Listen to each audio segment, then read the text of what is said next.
Hello, hello. Welcome to the Story Darlings podcast. This is Sandra. And this is Tara. And this is our very first official episode. We recently posted our trailer video, but this is our very first episode and we're super excited about it. And we think that the series that we're going to kick off with is one that will resonate with a lot of women, especially with first love and that type of thing. But yeah, so what's been going on, Tara? Well, I spent most of today watching the Lucifer's TV series. So not gonna lie, I did not get a whole lot done. You're always talking about Lucifer. I know he's got that snark, and that's just my cup of tea right there. So I know you finally got me to watch the show, the first season, after telling me to go watch it over and over again. So I mean, it's only been on for almost a decade, so like it's about time. yeah, it was time. So just Lucifer? Yeah, that's pretty much all I've been doing. Yeah. Well, I have been working on our new podcast site, getting everything switched over, as you know.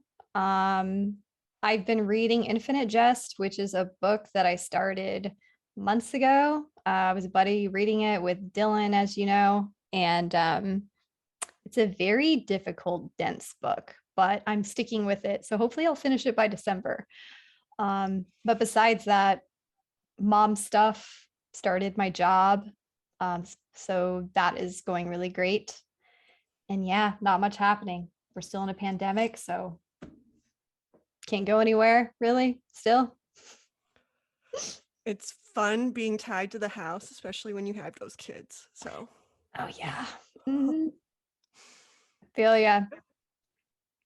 Fun. So for the Story Darlings podcast, Taryn and I were talking about ways that we could kind of structure everything consistently. And so one of the things that we talked about doing was a sweet and sours segment. So each week when we drop a new episode, in the beginning of the episode, we'll share just what one sweet was for each of us and one sour. And this is just basically anything life related. So we can get into it. You want to start, Tara? Yeah, so one good thing that's happening in my life right now is my son is turning 8. So we're having all kinds of celebrations for him, and the obligatory "this is how you were born" and you caused mommy pain story happened. Yeah. So I love those. A little guilt shaming on his birthday. But one not so good thing, sour, is I am waiting to hear back on a job. So wish me luck. Yeah, my fingers and toes are crossed for you. So, all right, one sweet for me. I feel like nothing is really sweet, but starting this podcast, I guess that's a sweet spot, right? Mm-hmm. Finally getting it going after months and months of talking about it and me procrastinating. You get to spend more time with me, and I'm enjoying that. I know. I've been wanting to spend more time with you, so this will help. One sour, it's kind of like everything is sour right now. You know, all of the backstory on that. So I'm not going to get into it over the podcast, but life is hard, people. Life is hard. And that's all I'm going to say about it. So, yeah. True story. But Lots that is a great segue into the series that we're going to do today. So we are going to cover the After series by Anna Todd. We're going to start out with non-spoilers first, but then later on in the episode, we are going to get into some spoilers. So, Sandra, do you want to tell them about the books? Yeah. For those of you who are not familiar with these books, again, Anna Todd is the writer. I think she started off writing fan fiction of, I don't know. Harry Styles. Yeah, Harry Styles, which, commendable. I'm not sure he's too happy about it. I know I think I was reading somewhere where he like blocked her on everything, and just because her fan base is like super, just like it's a lot, and I can only imagine all of the shit that he was putting up with. But yeah, so Anna Todd is the author of these books. I think book 1 is After We Collided is book 2. After We Fell is book 3. Book 4 is After Ever Happy. And then the last book is called Before, which is kind of a mashup of different POVs with Hardin and Tessa and different side characters. And it goes from like chronologically before book 1 and then like after. So, and then there's a couple spinoff books too, which I have not read. They're based on Landon, who is another main character, and those are called Nothing More and Nothing Less. And then there have been 3 movies come out recently. Yeah. Yeah, last couple years. So Sandra, how did you get into these books? I believe it was 2019. So this was before all of this pandemic bullshit happened. But I was just feeling really lonely, I guess. And I was looking for something to binge watch on Netflix. And I saw something, and they were trying to market it as like a modern day Pride and Prejudice kind of thing, which I love. Pride and Prejudice, one of my all time favorite books. Hello, Mr. Darcy, where are you at? But yeah, so that's kind of how I got into it. I saw it on Netflix. So I had never heard of the books before. Didn't even know the movie was based on a book series, nothing like that. So I watched the show and it was cute. Um, Kind of like we were talking earlier, just you and me. I like saw so many qualities in the main character that really reminded me of just the innocence and the whole just how naive we were back in the day. Just quick side note here. Tara and I went to high school together. We met in like the 11th grade, so we've known each other for a hot minute. And we're not going to tell how long that has Yeah, been, it's but it's been a little while. yeah, a little while. So yeah, 2019 was feeling just kind of blue about different things, saw the show, watched it, did more research on it, found out there was a second movie coming out and this whole series of books, and I'm a huge reader. So then I just kind of binged watched them, and I think I started texting you, Tara, and you had Yeah. like already read them. I don't know when you read them. So, I mean, how did you get into these?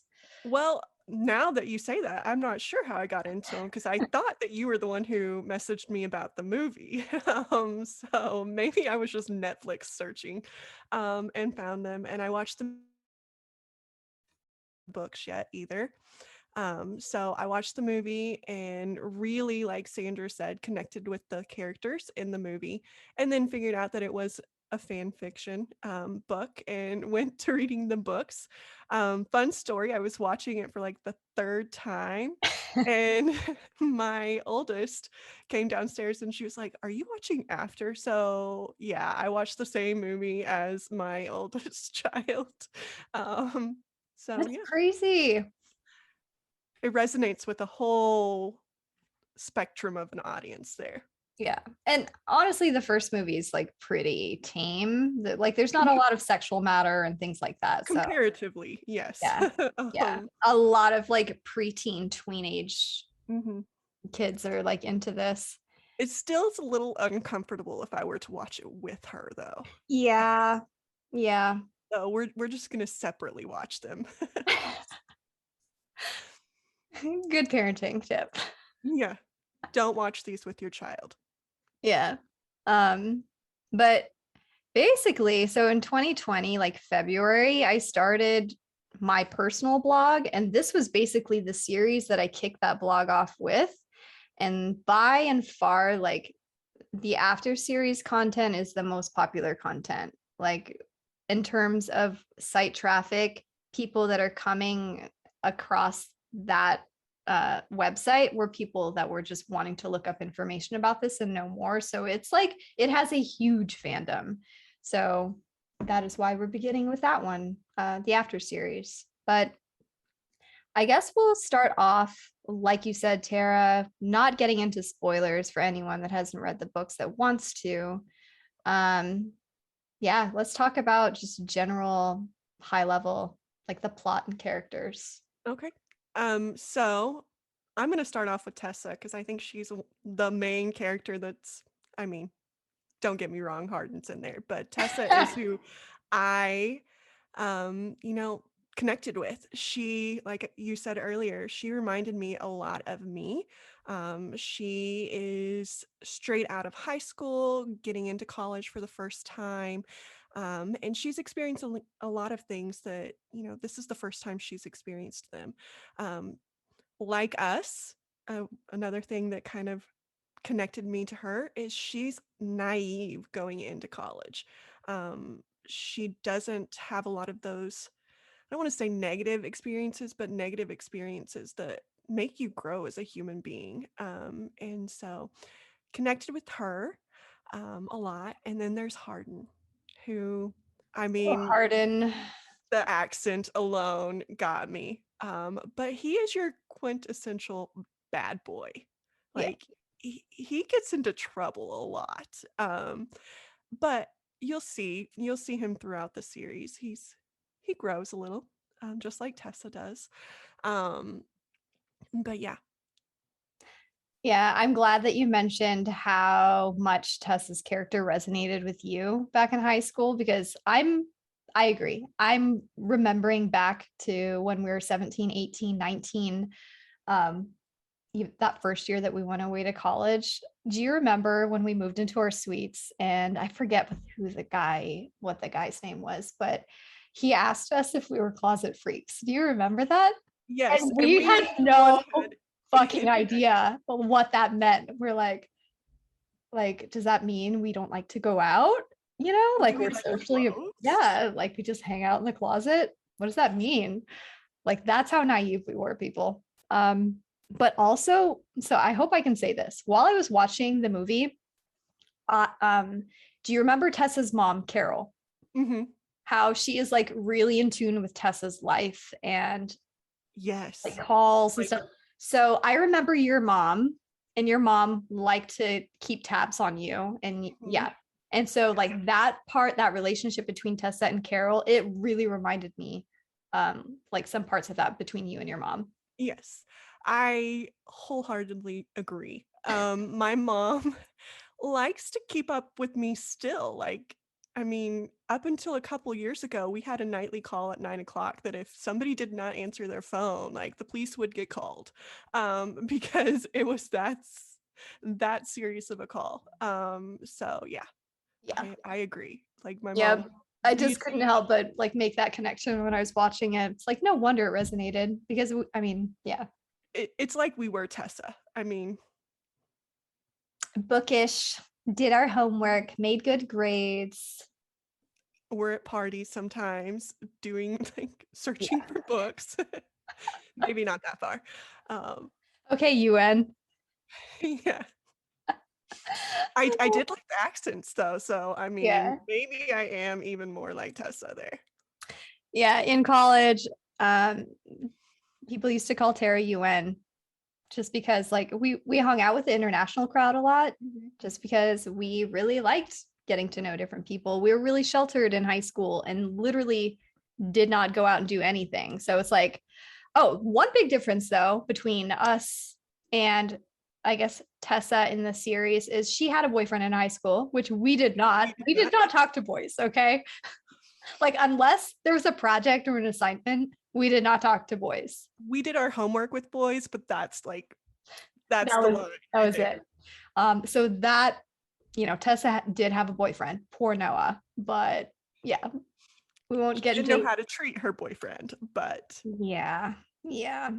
So yeah, I think you gave a good general overview of what the series is about. I mean, it's essentially like, yeah, she was in a relationship with Noah in high school, and then she went away because she was like a year older than Noah, I think, mhm, right? A yeah, year. he was still a senior when she Yeah, was entering college. yeah. So like she goes away to college. She's still together with him. And so, yeah, she had this relationship with Noah, but it's really about like your first love, like your like Mhm. really intense, passionate first love. And so that's Sh- kind of what the story is about. And it's just kind of like the ups and downs of this girl, becoming a woman who navigated this difficult relationship relationships, because she is curious. She's never experienced anything in life. So, I mean, it's more than just about like Hardin and Noah. There are other people that are interested in her, and she's like figuring out who she is. So that's just one of the things that really drew me to the series. I think the series gets a bad rep sometimes because the naysayers will complain like, this is not a series that you teach girls, how to be in relationships and what to accept from, a romantic partner and stuff, because of there are very abusive, toxic elements in it. But I think it can be something that you teach young girls about, because not every relationship is going to be perfect. And don't get me wrong, I do think that there are some toxic, abusive parts to this relationship. But I mean, Disney and all the movies that, I grew up on taught me a different perspective of relationships than what are actually out there. And I had high expectations that were not upheld. And I think setting the wrong expectation that way is just as bad as setting an expectation the other way. There needs to be a middle ground. Yeah. And I think, not allowing girls to experience or to even like read about the bad that can happen sets them up to be naive like we were, Yeah. and think that, you know, that's acceptable in some way. Oh my gosh, Tara. Like, I think about some of the things that we went through in college, and like some of the things that we could have avoided if we had been a little more experienced or a little more Hmm. knowledgeable about just different situations, because even toxic relationships and friendships even Hmm. can be very subtle. And we just didn't have enough life experiences to know any better. And I just feel like we could have avoided so much by being exposed to this, Yeah. types of And stories. And this book wasn't subtle about the no. bad in this relationship. They blatantly say that this is not how the relationship needs to be or should be. And I think Tessa did a good job of standing up for herself in some aspects. I mean, Yeah. I'd liked for her to stand up for herself a little bit more, being my age and living through some of the similar things. Yes. Like I feel like I would, but I didn't when I was her age. Yeah. So I think, it's real. Yeah. It's, that's why we connect with it, is we've lived those experiences. We've seen that happens. And if we weren't so naive, and if we had seen stuff like that before or read stuff or whatever, then I think we would have noticed that sooner. And like you Yeah. said, friendships and things, if I had experienced, even a little bit, or had read or seen or whatever, some of those, then yeah, I think there would have been different friend choices, different choices made in life in general.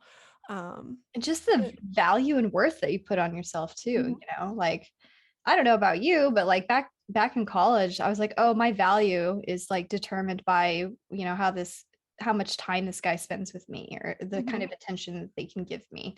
And it's just not a good place to be, because when that relationship falls apart, you're beside yourself and like don't really, know what to really do. depressed, and it's unhealthy. And yeah, Yeah. yeah. So And I know we've talked about this, but I'm getting to the point now where I can feel good about myself. And I've learned so much about myself in, well, I'm just going to say it, in my 30s, that I feel other people had learned in their 20s. And like we've said, I'm a little bit behind. I'm not going to answer that for Sandra. I'm a little bit behind in the like being okay with myself, like in learning things and just being comfortable in my skin. And a lot of that, I think, comes from learning from those around me, books, movies, things like that, and just growing as an individual. So, yeah, kind of piggybacking off what you said, I am still working on myself too, like that self-acceptance and growing in your own skin.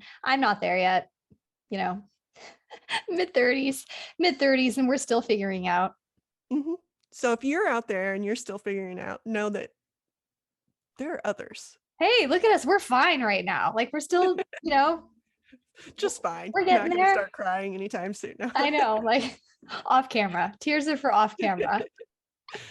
Our makeup would run if we Yeah. started crying, so we can't do that. Yeah.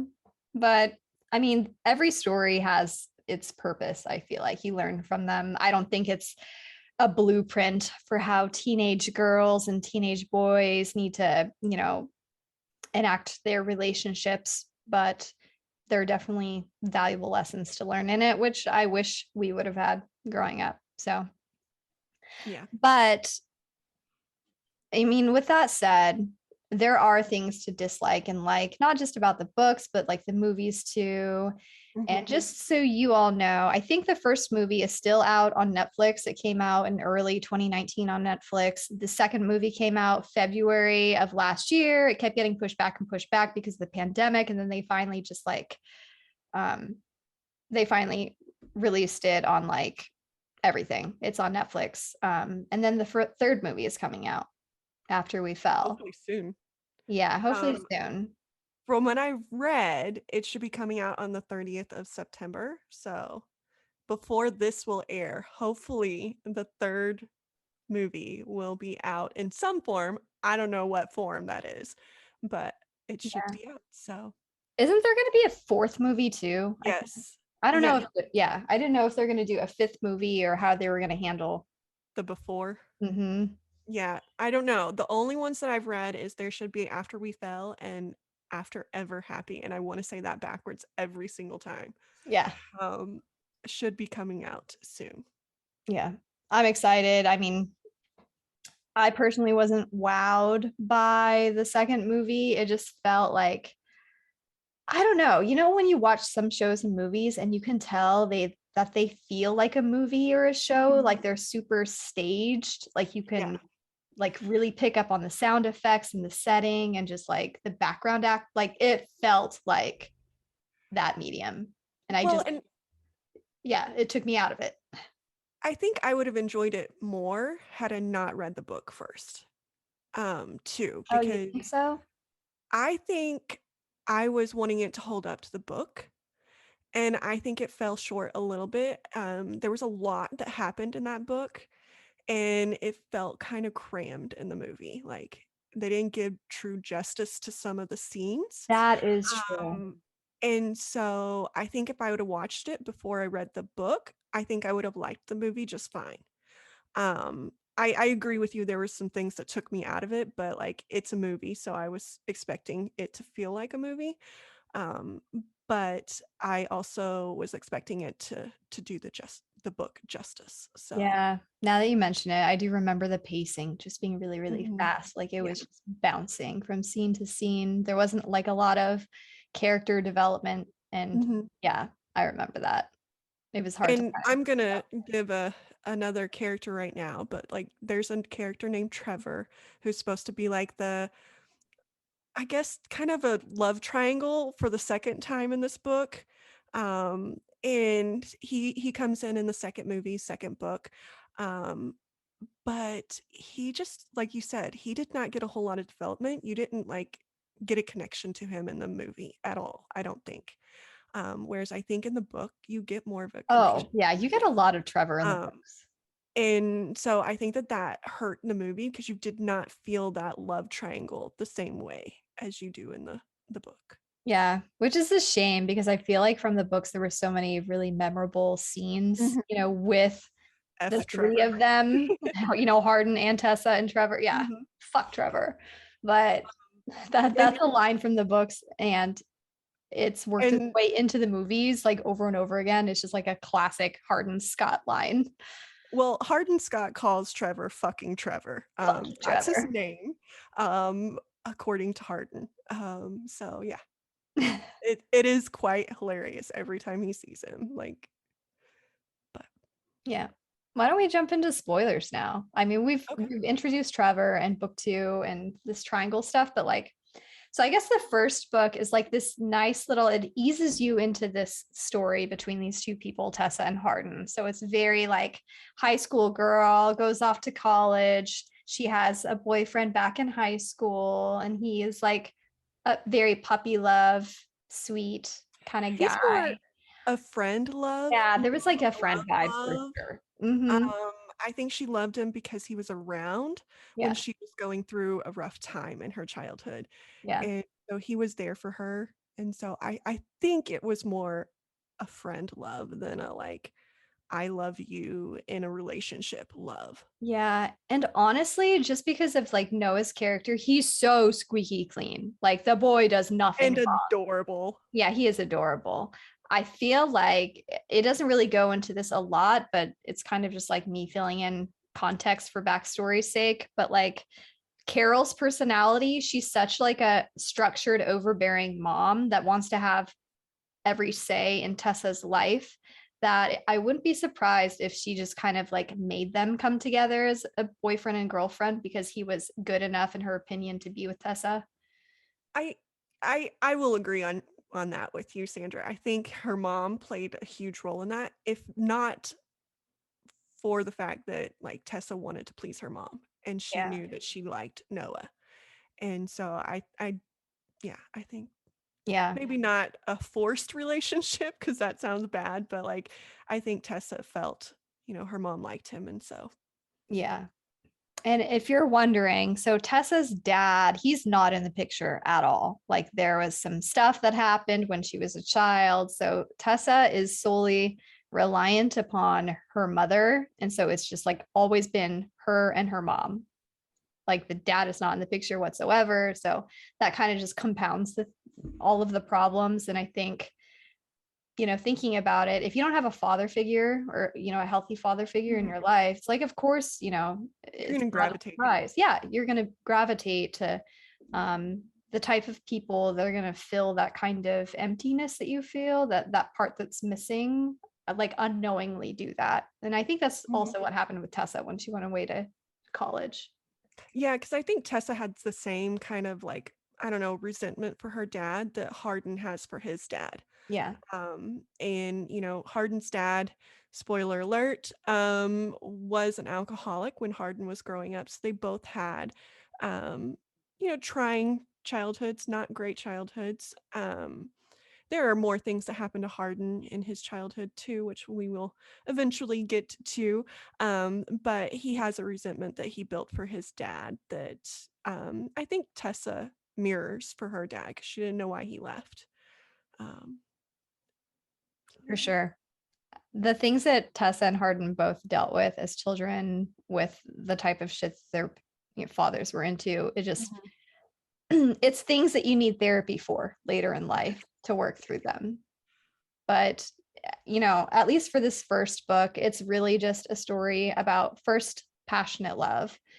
Um, it has, losing the virginity. It has that scene in it. It has like first frat party. It has, making that crew of friends. It has like kind of the oddball rebel roommate. Her roommate is Steph. And so like it's a very interesting friendship between Tessa and Steph there because Steph comes off as like this really outgoing, social, like this just outgoing social chick that goes out to parties. She has her crew of friends and they're all kind of like this band of misfits with piercings and tattoos, and they cuss and just kind of do whatever they want. And that's how Tessa kind of gets mixed into this group in the first place, is through her roommate Steph. And I'm going to point out that most of the girls in this friend group had been with Hardin at one point. So Yes, it's kind of awkward very quickly because, yeah, I've Tessa's been one there. It is person. awkward. Yeah, when you find out you're like dating someone who's like slept with everybody in the room, yeah, it's Mhm. like weird. Yeah, it's slightly awkward when you're in the room with your boyfriend's like, five other exes. Yeah. Yeah. And not even necessarily exes, just like one night stands or like fuck buddy type of things. Yeah, well, I was giving him a little bit Yeah, of a yeah. But benefit of the doubt there, but let's but let's not sugarcoat it. In the beginning, Harden is very much, selfish Harden. He's like working he's through his shit and he does whatever he wants. he's a little bit of a man whore. He's a man whore. Mhm, yeah.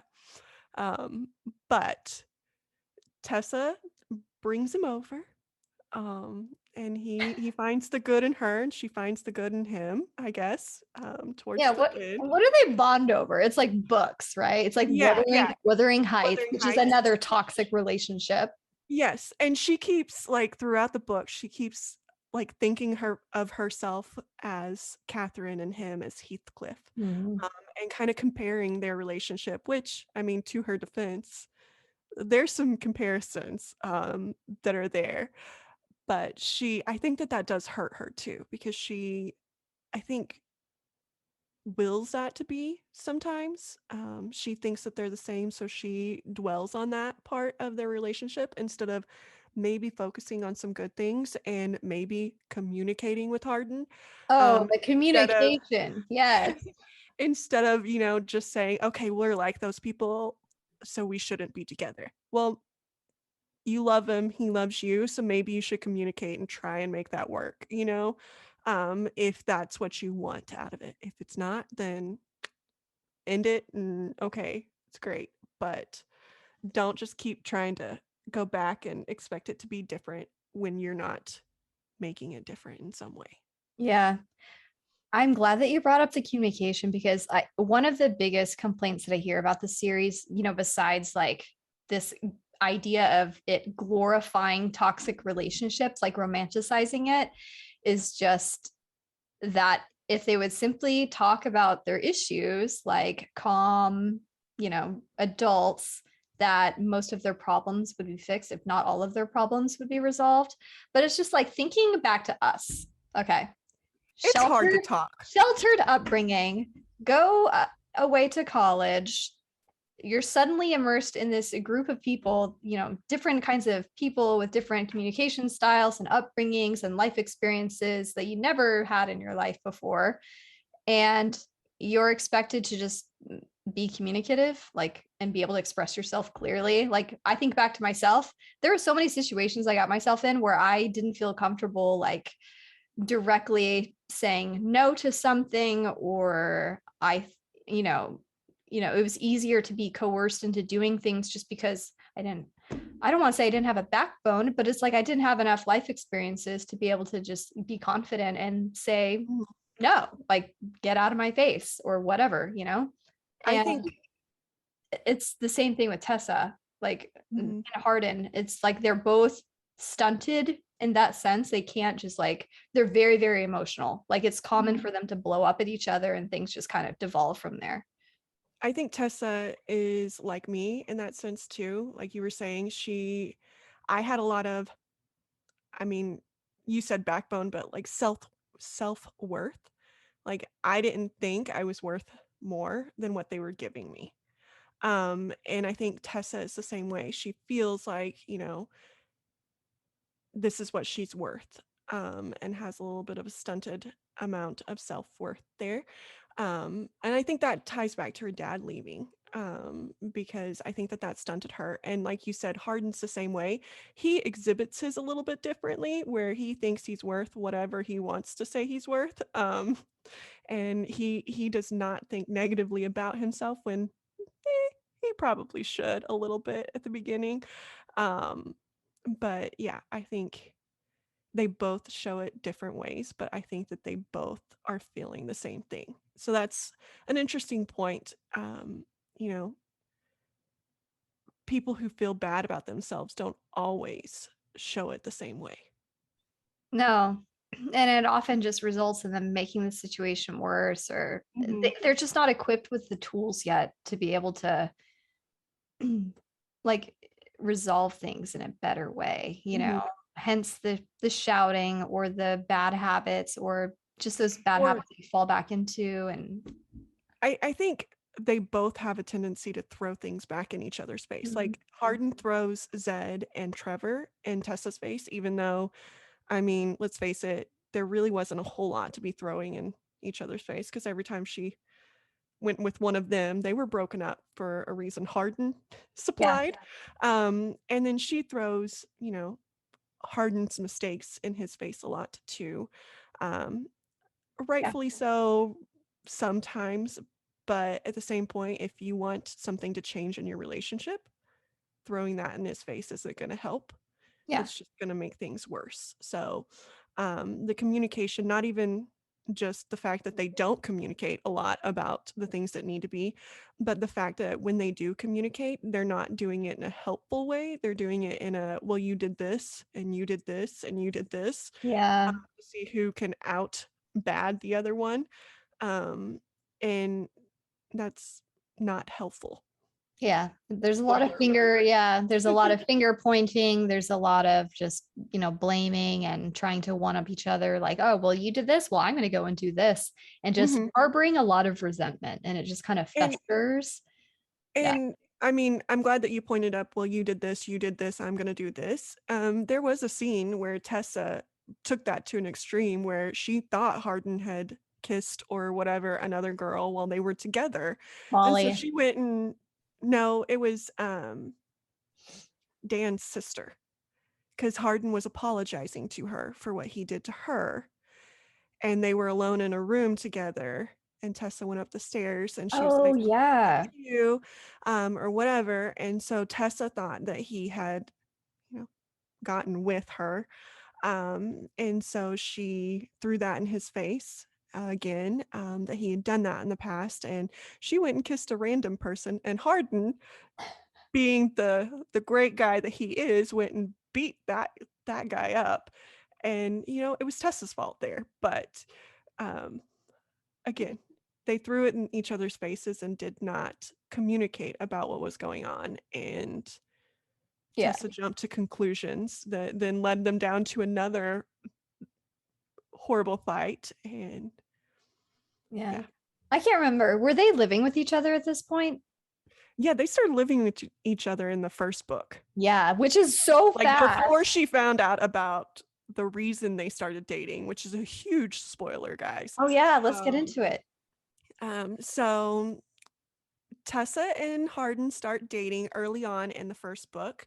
And towards the end of the first book, you find out that their relationship started as a bet. And I got very nostalgic on that because She's All That. That was a Oh, bet. yeah. That was like one of And my so, favorites. like, in my mind, I'm like, oh, childhood.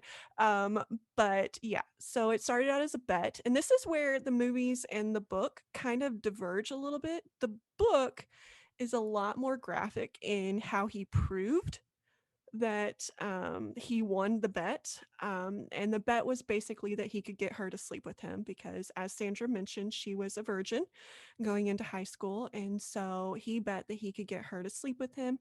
And he proved that in the book by providing the sheets and the condom.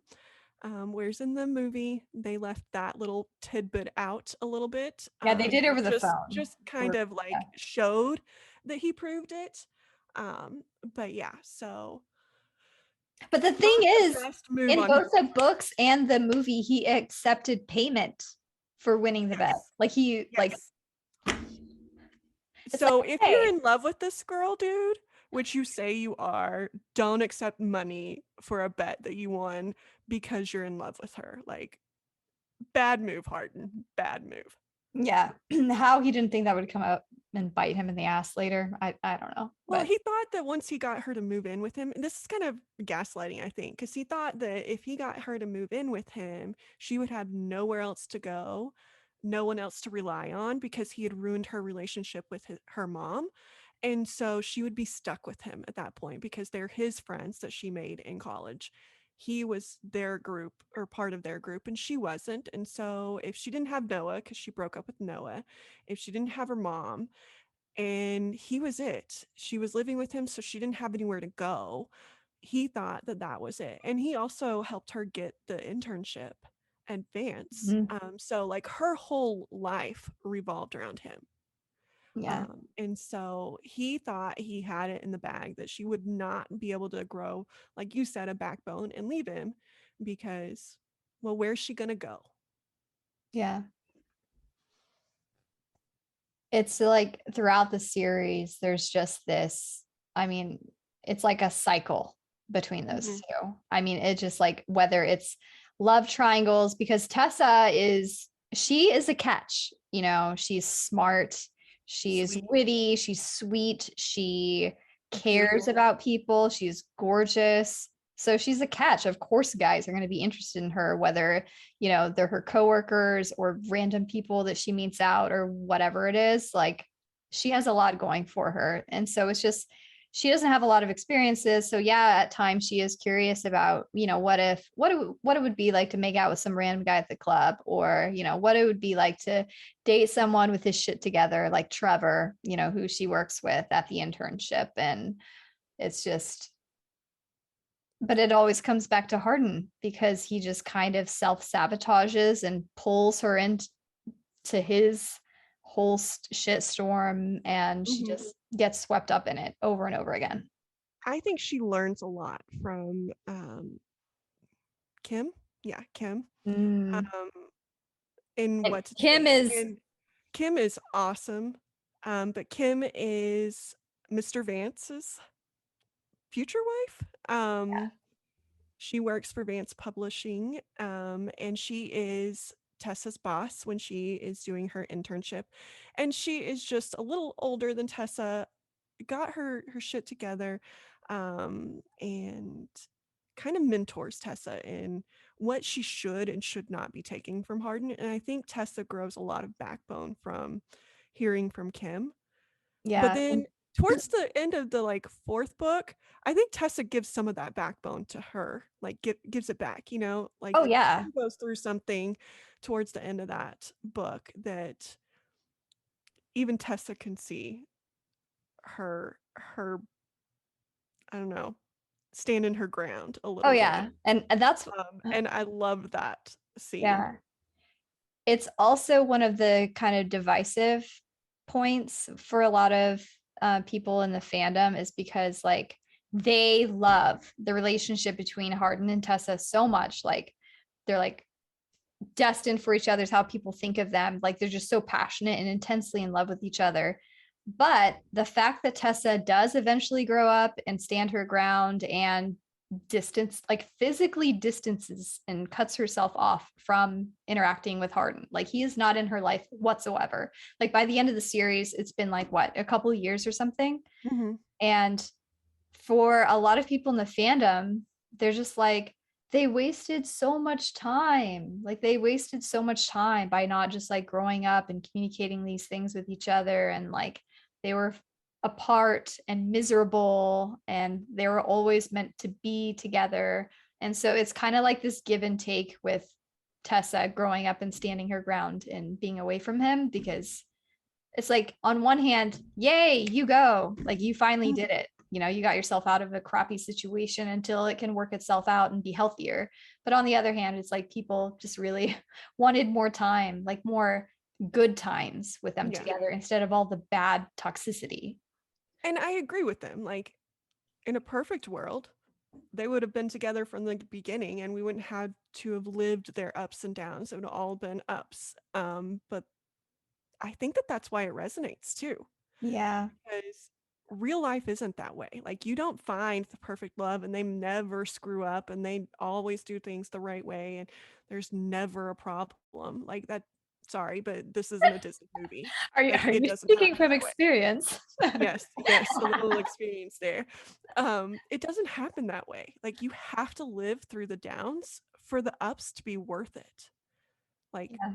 like you have to know that there are bad things to appreciate those good things. And I think in the end of the whole series, they appreciate each other better because they lived through and grew from the bad experiences they had. But I will agree with them. It'd be great if this was a Disney book and, everything worked out, which even Disney doesn't work out all the way. There's negatives in that. So, but when she finds her prince, it always works out for her. Um, All she but has to do is lay there and everything yes, yes, gets or served lose up a to her shoe. on a Like platter. Life is perfect. Yeah. I don't know how you lose a shoe and not realize that you lost a shoe. But anyway, but I think because of that, Tessa and Hardin grow as humans. And again, I that's what makes this book real to me is they grew. They went through the same shit that everybody else on earth goes through and they grew from it. And it makes their happily ever after And I know that's not the book title, but they're happily ever after. So I much know better. it just the title irks me so much. It just sounds It's so wrong. it's like, yeah, but yeah, it makes it so much better in my eyes that they ended up together and ended up strong in their relationship because they learned. Yeah, I agree. You I said wish the other people story is would. like, yeah, it's, I mean, it was just so real. That's what it always felt like to me when I was reading the books and watching the movies. And I'm like, yeah, some of these problems are like so just like you roll your eyes at them, like, really another bet and shit like that. But it's like, no, like I have observed these things in our They younger happen. days. Like they happen. And it's like people roll their eyes and just like make fun of the type of thing, but there's a lot of legitimacy to these types of stories. And it's just like for me, one of the comments that I would see over and over again on any of this after series content was like, this was a real relationship. This was a real relationship. Like this was just like real life. Like this is how things are. Like they're messy. They're everyone gets pulled in and there's like drama everywhere and it people can get nasty, but they eventually grow up. And Mhm. that yeah, I really appreciated that about this series.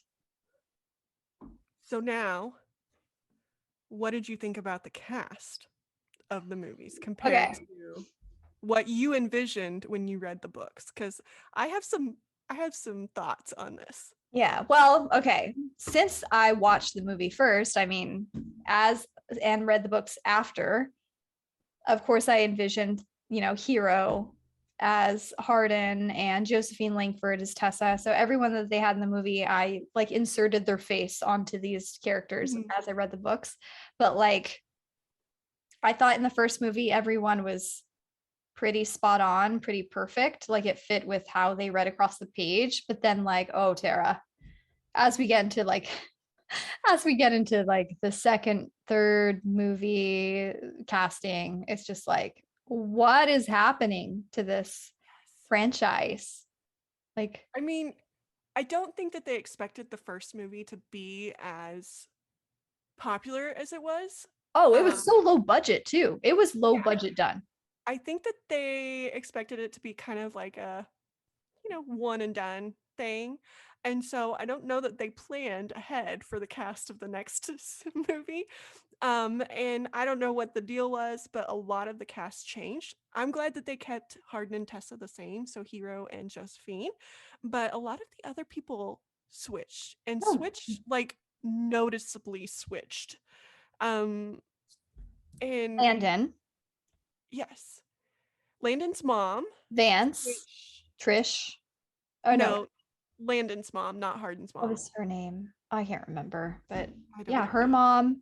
Uh, hasn't Kim changed? Like literally everyone has changed except for Well, Kim was the same for the second movie, but I think she's changing for the third. And that is the one that I don't know. That's the one that's going to impact me the most because I loved Candace King as Kim. Like she yeah, brought that Kim. sassy, sweet, like, and if you don't know who Candace King is, she played Caroline from Vampire Diaries. So imagine Caroline as a sassy little like mentor for Tessa, and that's what you get. Um, yeah, I loved her in the movies, and she was in the first and the second one, but I think she's switching in the third.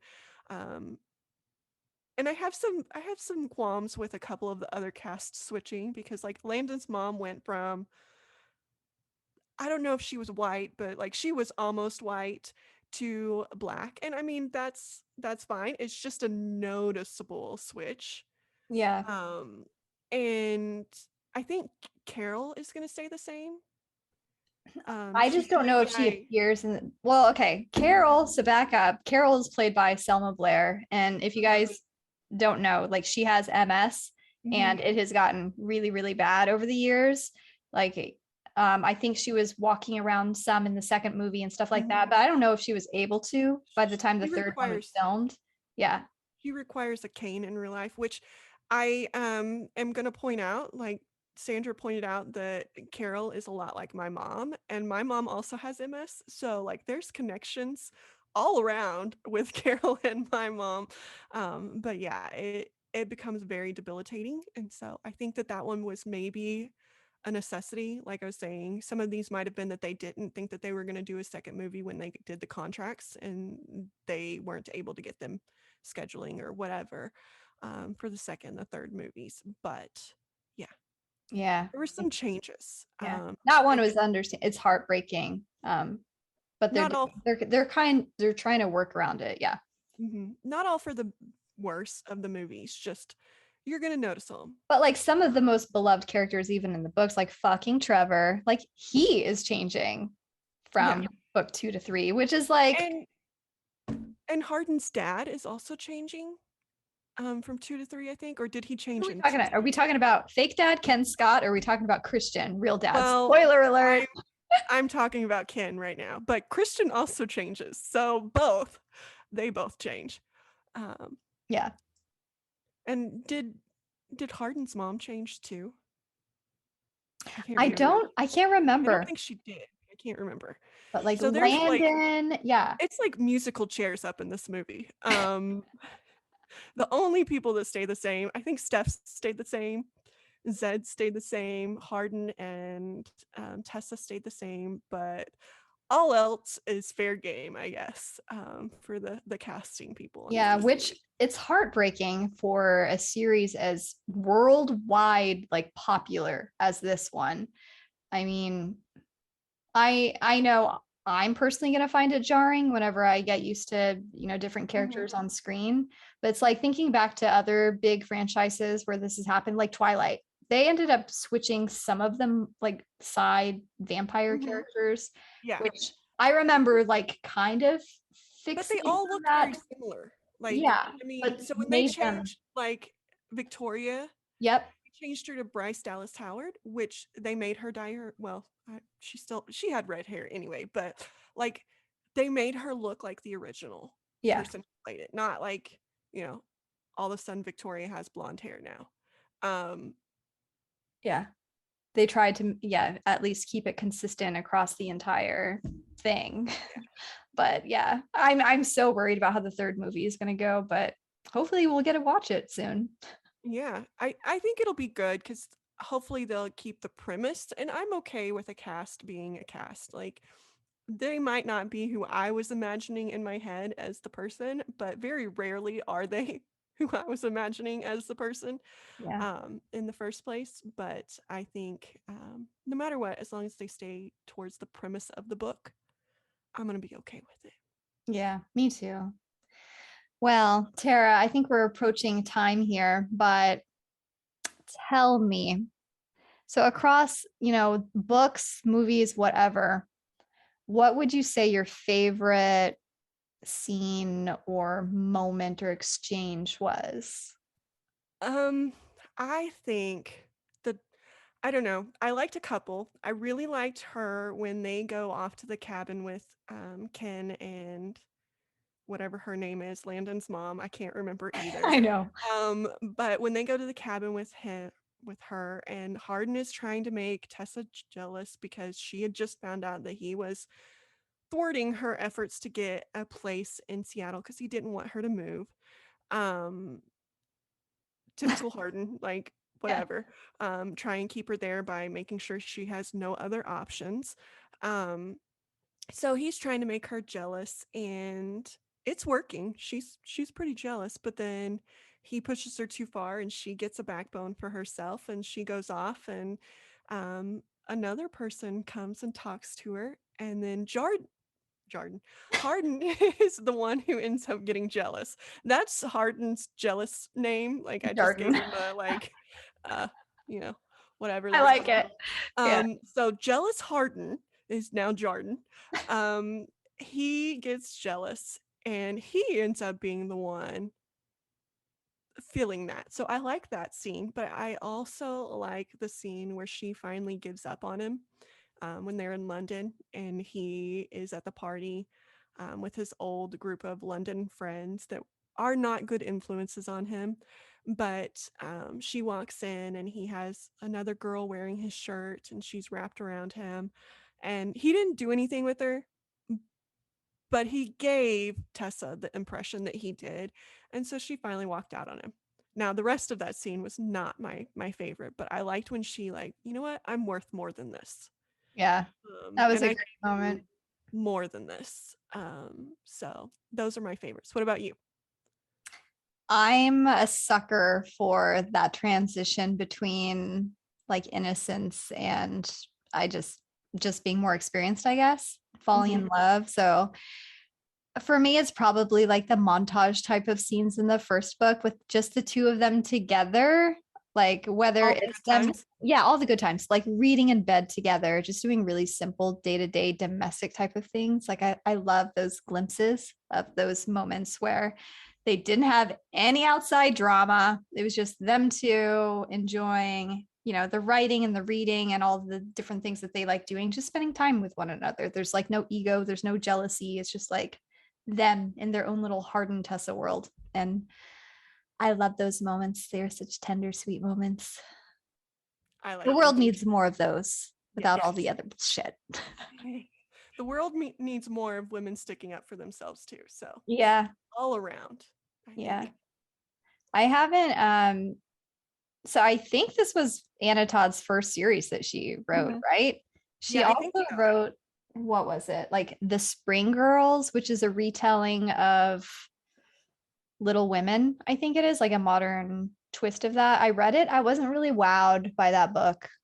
Some I of the haven't read it. writings at times made my jaw drop by how poetic it came across, but a lot of the plot stuff, it just felt like so derivative and shallow at times. Um, so I don't know what else she's working on. Probably like the script for the movies and She did say that she is open to doing another book that details like more what? of their life as adults and then their daughter's life. I And think that's spoiler, what people, guys, yeah, spoiler, they have a daughter later on. and a Um, boy, right? They oh have yeah, one of each. yeah, Yeah. yeah. But can you imagine Hardin and his daughter when she gets 16, 17? Holy crap. I Old Harden's gonna don't come know out. how he's going to handle that because he was the boy that you wanted your daughter to stay away from. And now he's going to have to like see his daughter fall in love with a Hardin, and I don't think he's going to handle that well. No, definitely not. He's a little possessive. Yeah, a little bit, tiny bit. Not to the extreme at all. Yeah. That'd be interesting if Anna does write another book. I know that was like one of the biggest complaints people had about After Ever Uh-huh. Happy was like a majority of the How book, quick. maybe like two-thirds of it was like them apart, just living their Mhm. own lives. And then like the very end was like their happy ever after being crammed into so many pages of them Mhm. working. And I think Tessa becomes a wedding planner and Hardin is, you know, An author. yeah, an author and they have their kids and all of that stuff and their lives are like very busy and full. Like they're Mhm. exhausted by the end of the day, but they still like take care of each other and just are so passionate and in love. And I just like all the feels. And that's what people wanted more of. I did get the feels when Hardin was like in his dad mode with his daughter, and like when she was Mhm. complaining Oh my that God. Landon's daughter was being mean to her, and like how he was like, "Well, I was mean to your mommy like when I first met her," and like sometimes you just have to like give them a little bit to grow into being a better person, and like it was super cute. And I would love to see more of that. Yeah. Maybe that's what we'll get. You never Yeah, know. hopefully. Yeah. So, Sandra, as we sign off here, we have talked a lot about the abusive relationship almost that Tessa and Hardin went through, but then we did not talk about the abuse they saw being abuse. But one of the major scenes in the book is a retelling of what happened to Hardin's mom and kind of led to his dad leaving. But there is a rape scene, so Yeah. The book has it's a kind of couple. triggering sometimes. Yeah, there's a Yeah. couple. There's a rape scene with his mom, and then there's also an almost rape scene of Tessa throughout the book.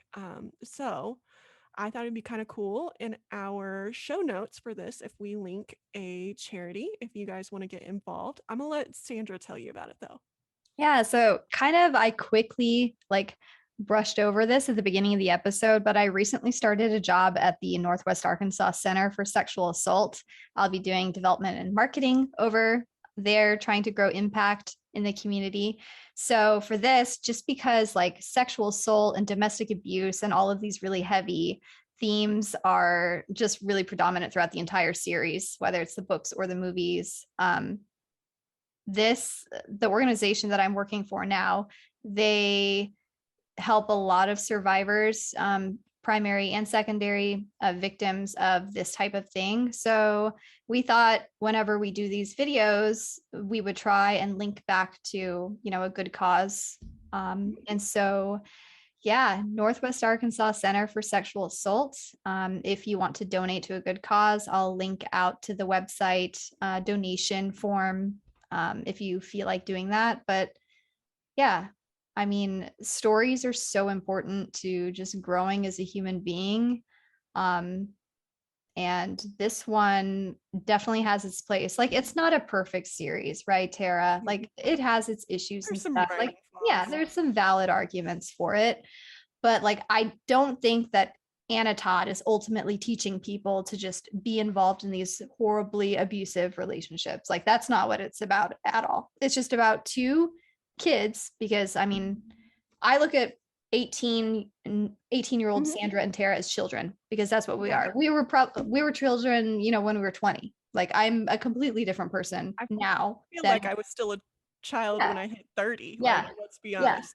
That doesn't in any way excuse any of the terrible things that some of these people do to each other in these books, but I think that the series overall was just, it was more than just about toxic relationships. It was just a Mhm. glimpse of, here's Tessa and Hardin's story, here's where they started and here's where they ended. I I'm gonna go back to I think it was a healthy, like, not a healthy relationship, but a healthy look at what life actually holds. Yeah, it was You know, realistic. yes, you if you, like me and Sandra have alluded to, grow up thinking life is perfect and you don't know any of the negatives that are out there, you're going to be hit with those negatives very quickly, and those bad situations, and you're not going to know how to respond to them. So while Sandra was saying, I don't think that she is condoning the bad that happens in this relationship, I don't think so either. I think she is giving you a glimpse of things that actually happen in real life and a glimpse of how people work around that. Yeah, I feel like Tessa grew and she grew to stand her ground and she got out of that somewhat toxic, abusive relationship until she could make sure it was not that way anymore. yeah, And I think that that's the best thing that we can be showing other people is you don't have to live with it. It's there. You don't have to live with it. You can change it. And if you change it and it becomes a relationship you're good with again, that's great. If you change it and it's just best for you not to be in that situation anymore, then that's what you need. And things like what Sandra just, you know, will put in the notes are ways that we can help women change these abusive relationships and change what is, out there for us, um, and ways to help. yeah. So we thought this one would be a good one to tie back to a good cause. And we hope to do this with each episode we do. Like, we'll definitely talk about all different themes in whatever book or show or whatever it is that we talk about. And we'll always try and tie it back to a good cause to help give back. So, Mhm. yeah, I guess for like next time, I don't know if we want to give like a little teaser for what we want to talk about next time, really quickly, what to expect. But we hope you will tune in again, continue listening, and enjoyed our banter about these characters in this little world. So, yeah, Thank you for joining us today. yeah. Okay. Um, Bye. this is so awkward. I don't know how to end it. Stop listening now, All guys. right. Bye.